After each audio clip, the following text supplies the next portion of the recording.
guys, welcome to another video. So today I'm going to be fitting solar to the roof of the van.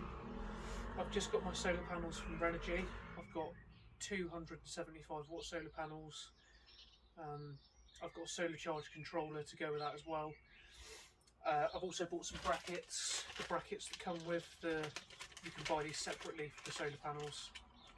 So I'm going to give these a go. They might make life a little bit easier. They also come with fixings. So you've got self-tappers supplied to screw down through the roof. And you've also got stainless steel bolts to bolt these to the solar panel. The box that goes on the roof. This is just a little box for your solar wires to go from the roof. I bought plenty of spare cable. So you've got cable with some crimped lugs to go from your charge controller up to your junction box or solar, whichever way you want to do it. And then you've got these other ones that come supplied with your solar panel fixing. I can't remember what these are called, but it comes with this connection already on the wires. So these will come from the solar panel, go into the van. If they're not long enough, that's what that extra cable's for. So let's jump on the roof, have a look at it, see what it's like, and go from there. Okay, so I've just got the solar panel on the roof loose, just sizing up what's the best ways to do it here. So I'm not sure if you guys can see, I've got the fixings both sides, not screwed down or anything yet, just in place. But there is a bit of a problem, so because my roof bends, can you just see that bracket there? See, it's not sitting flat on the solar panel. Now once I bolt that to the solar panel and then try and glue that down to the roof, it's not going to be flat. And if I'm screwing holes in the roof, I don't want that to not be sitting flat. And if you pull it down too tight, that will probably damage the solar panel. So what I am going to quickly do is make two brackets so I can, with one hole, so I can swivel them to fit to suit on the roof. So I've got 275 watt panels going here, so I actually have to bolt them together, and I'm going to glue these ones in the middle because you'll never see them, and I'll screw these ones at the front. So next thing to do is just make two brackets. Right, so these are I've just quickly made these. It's 50 by 50mm angle by about 3mm thick. They're nothing pretty, you're not going to see them, they're underneath the solar panel anyway. So what my plan is to bolt, if this was the side of your solar panel and the floor's your roof, I'm going to bolt it to the solar panel, but because it's on one bolt I can twist it. So I can twist it to the shape of the roof, and then I can just glue that down. And I've also just, with a grinder, just marked some lines in there just to help the glue stick a bit better.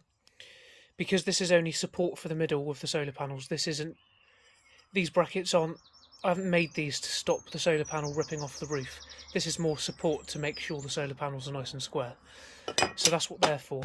The solar panel is going to be bolted at the front and down the sides. So I want that sort of height.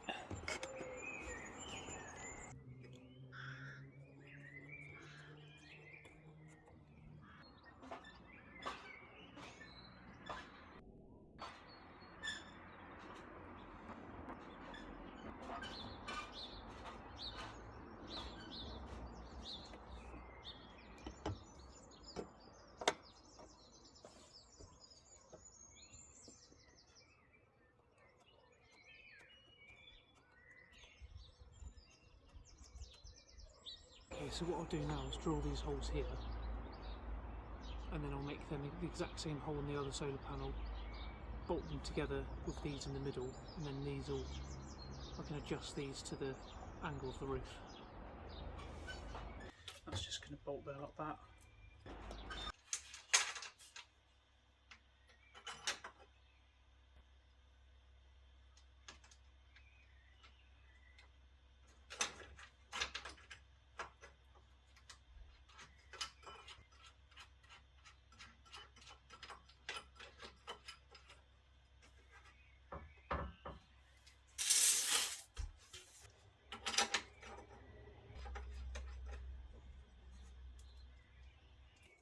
case you're not aware, these little washers here are called spring washers. See, it's a split washer there.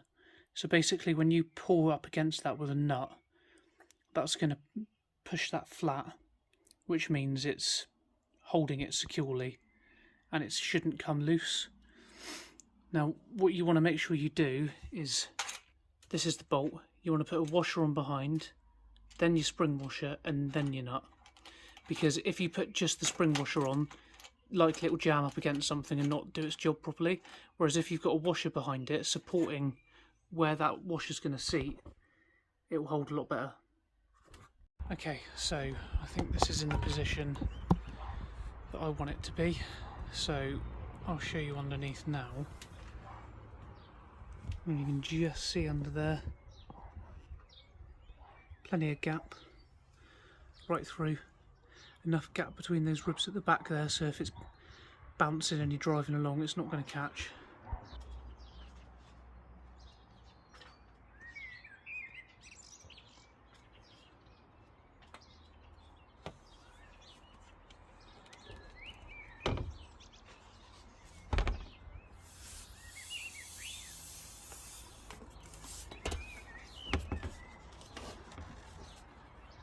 You can see at the back now, the bracket is actually bending to the shape of the roof, so I'm not going to be pulling the solar panel the way it doesn't want to be pulled, which is going to be better for the solar panel. What I also have got, so you've got your channel here that you would mount your roof racks in or something, or rails. So you've got these little pull-off stickers here. So to give it a little bit of extra support, I haven't got the right size steel at the moment, I need to order that. That's some 50 by 50mm aluminium. So what I'm going to do is get some 70mm this way, 50mm this way aluminium, and then I can actually bolt right through the van, a little bit of rubber under here and some sealant, and then I can bolt through into the solar panel. I have just glued the solar panels to the roof in the past. They're absolutely fine. People don't really like you doing it, so just as peace of mind, they're quite heavy. It's always good to just get a few screws or something in there just so it's permanently fixed to the roof.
probably didn't have to because of the rubber, but there's a seam here, and I thought I'd just trim a bit of that out, just so it doesn't catch.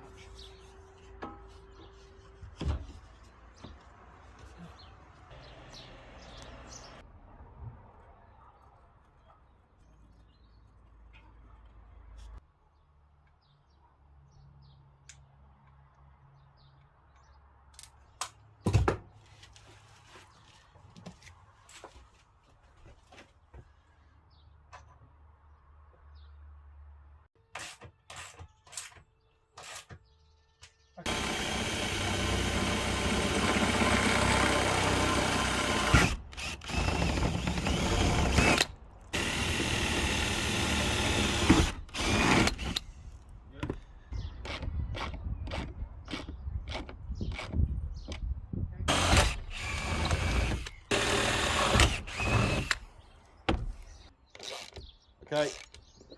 Yep. Okay, so next step now is to get this part on the roof. This is so you can get your solar panel wires into the van without it leaking. So you've got two flex glands here. You put your wire in through, and then you've got to drill a hole in your roof somewhere, and then drop this over it. That will give you a nice waterproof seal between the roof and inside the van. So the solar panels are just in front of the roof light. So my thinking is to come down through here somewhere is probably the best bet. And then I can come down into here, down to the bottom, and all my electrics are living down here. So what I see a lot of people do with these, so that's the front of the van. I see a lot of people put them on the roof that way. Now, I could be wrong, but I don't think you're supposed to put them on the roof that way. I mean, these flex glands, they're IP66 rated, waterproof rated, I think. But they don't like water driven right into the top of them. So, if you've got it on your roof that way, when you're driving along and it's raining, it's just going to be driving moisture and water into these glands. So, I would have guessed because of the shape of this, you're supposed to put it on your roof that way. So it's a bit more aerodynamic on your roof, and the wind can flow over it rather than into it. So the only thing is my solar panels are up here, so I've got to bring my wires in and loop them into the back. But I'd rather do that than having this the wrong way round. I think that's a better way to do it. So let's get this glued down and go for it. Now, when you buy the solar panels, I'm just going to quickly run through this. You get these connectors. These will wire your solar panels in parallel. So if you wire them in parallel, you'll get double the amps. If you wire them in series, you get double the volts. So a lot of the charge controllers, you have to wire them in parallel. It will say in the instructions anyway, but when you order some solar panels, get yourself a set of these and a solar panel fitting kit, so you come with those just to make your life a lot easier. And then you'll see on these here, see you've got a little positive sign there. So you put the positive, I've got two solar panels, so a positive there, and then that's your positive connection. And then the same with this one, negative, negative here, negative there. So the negatives of my two panels, one there, and then you're left with a positive and a negative to connect up, which is what those connections are for, to get into your van. So all you're doing is passing these wires through here, through the glands. So these will pass through like so, and then you tighten up your gland. And to seal it on the roof, everyone's favourite, Sikaflex 522. Just a quick one regarding the Sikaflex. So this stuff is about £20 to £25 per tube. Now on eBay, there's a seller that's constantly selling these for £9.99, but they're out of date. They're out of date by a couple of months. Now, I know a lot of people will say, well, don't use that, but they are a best before date, and they're more than half price because they're a couple of weeks, sometimes a month out of date. So I just bought 3 of these off eBay for about £29, as opposed to buying one for £20 to £25. And I've stuck the solar down with it, and it's rock hard, as you would expect it to be. It's absolutely fine. It's a best before date anyway, so there's no issues with it. As long as they've been stored properly and they've come from a shop, it's absolutely fine. So, little tip there if people want to save a bit of money on their builds.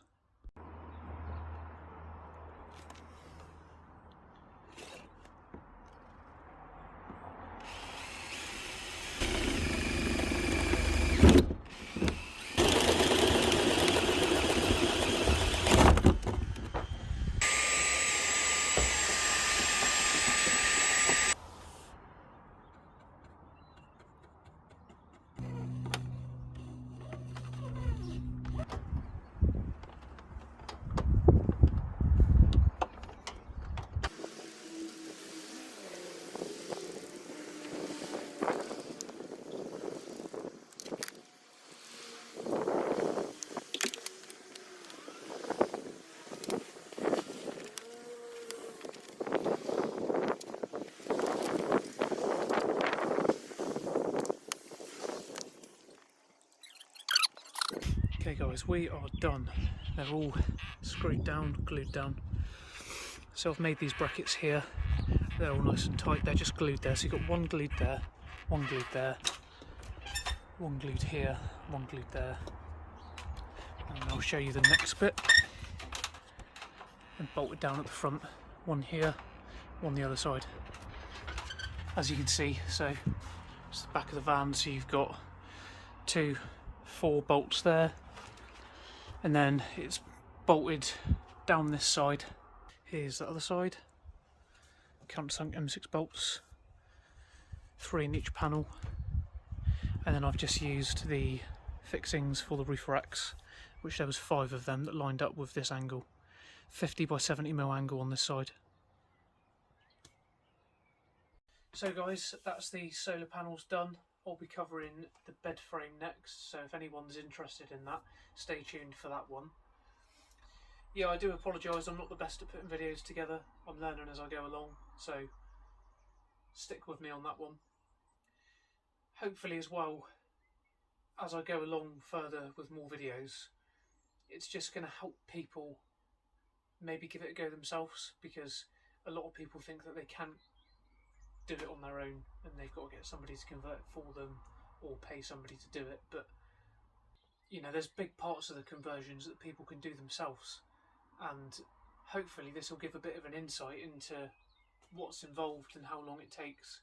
There's 2 sides of it really. A lot of people have in their head that a conversion will take a month, 2 months, chuck a bed in the back, chuck a sofa in and a leisure battery and off you go. But if you want to do it properly, there's so much more involved. The hardest part is actually getting the van ply lined, insulated, all your services into the van and a fresh start. That's the hardest part of the whole conversion, I'd say. That's the most time consuming part of it, because you've got to plan ahead and know exactly what you want. So hopefully this has just given people a bit of an insight into camper vans, and hopefully it's helping somebody out there. I'm still learning myself, so if anyone wants to give any input, chuck something down in the comments, that would be great. Yeah, if you guys enjoyed that video, please like and subscribe if you want to see more of this content. Stick with me on it. Thank you. Cheers.